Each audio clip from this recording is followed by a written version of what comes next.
modeling came before acting. Yes, yes. Yes and no, because, when I was a lot younger in Paris, I tried to get into acting, which was very hard.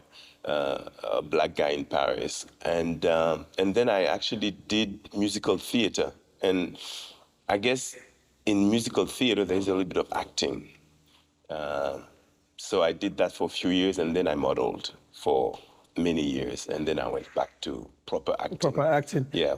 And at what point did you get that sense of responsibility that acting, it is now, it's going to take over every other thing? It's a couple of things, At one point, I was in South Africa, and I had the honor to meet Nelson Mandela.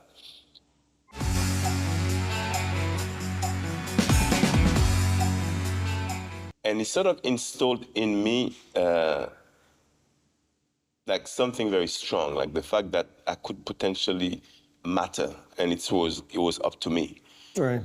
And I went with that and continued my path, went to London, continued to model. But after a while, I kept thinking about that little meeting that I had with him.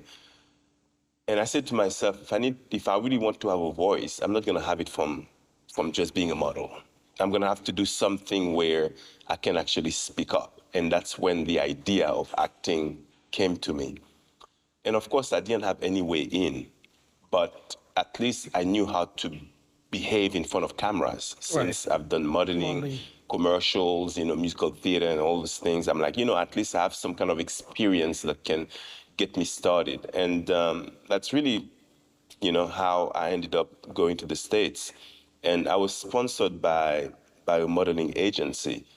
And I said yes to it, even though I knew that once I get there, I will try to act. And that's how I got to the States. Tell me about your first audition. How was it? I still remember it, and I can tell you what it was for. One of the first one, I think it was the first one, it was for a movie called How Still I Got a Groove Back with Angela Bassett, where they were looking for that young guy from Jamaica. Taye Diggs ended up doing the gig. But somehow they were interested in me because obviously I probably had the kind of look they were looking for. But I was completely petrified because, I didn't do anything special before that. And just before the audition, I did something very silly. I was so petrified that I had a couple of drinks. And that probably made it worse. That made it worse.